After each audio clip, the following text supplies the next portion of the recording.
Hello friends, ഇന്ന് ഒരു ഉള്ളിവടയാണ് ഉണ്ടാക്കി നോക്കാമെന്ന് വിചാരിച്ചത്. അപ്പോൾ മക്കൾക്ക് കൊടുത്തു, അവർക്കിഷ്ടമായി. അവരൊന്നൊക്കെ കഴിക്കുകയുള്ളൂ.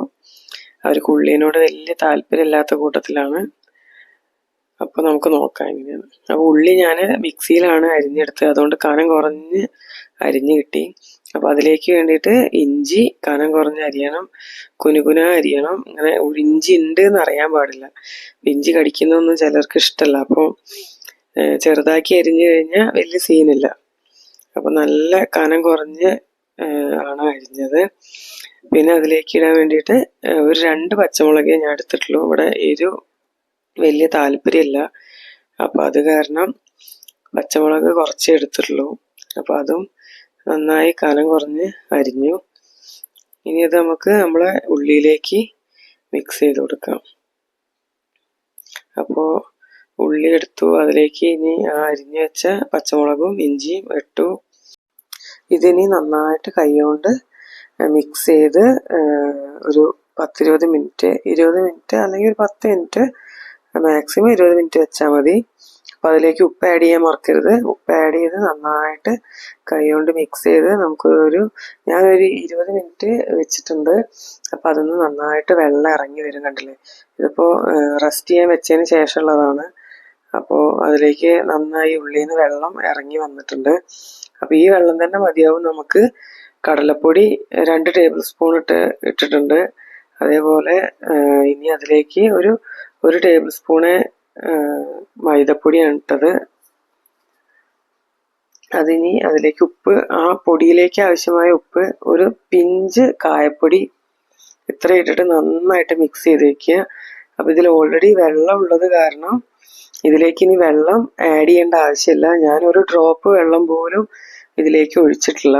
ആ ഉള്ളിയുടെ വെള്ളത്തിൽ നിന്ന് തന്നെയാണ് ഇത് കുഴച്ചെടുത്തത്. ഇതിങ്ങനെ മിക്സ് ചെയ്യുമ്പോഴാണ് ഇതിൽ എന്തോ കുറവുള്ള പോലെ പെട്ടെന്നൊരു തോന്നൽ. അപ്പോഴാണ് ഓർത്തത് ഇതിലേക്ക് കറിവേപ്പിലയും മല്ലിച്ചപ്പും ആഡ് ചെയ്തില്ലാന്ന്.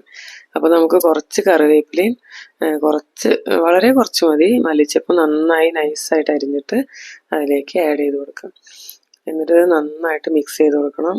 നല്ലപോലെ മിക്സ് ചെയ്ത് ഒരു 5 മിനിറ്റ് വേണമെങ്കിൽ നമുക്ക് വെക്കാം. അപ്പോൾ കുറച്ചും കൂടെ അതൊന്ന് മാവൊന്ന് വെള്ളം ഇറങ്ങിയിട്ട് ഒന്ന് ലൂസായിട്ട് വരും.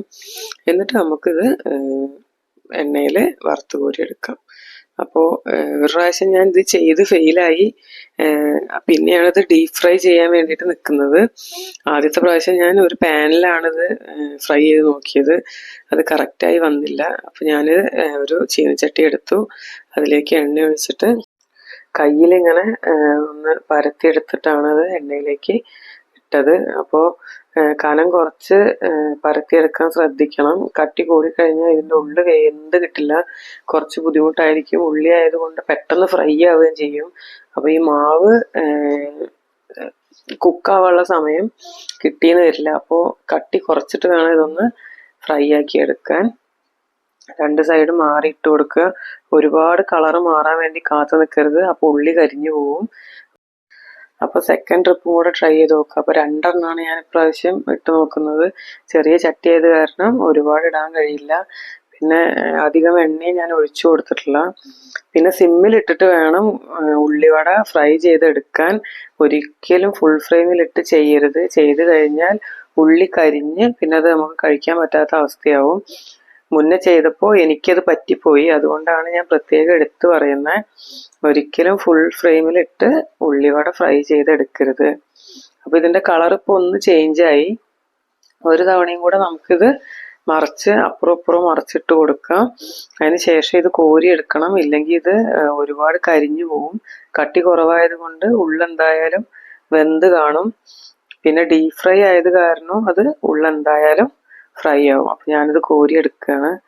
അപ്പോൾ എൻ്റെ ഉള്ളിവട ഇങ്ങനെയാണുള്ളത്.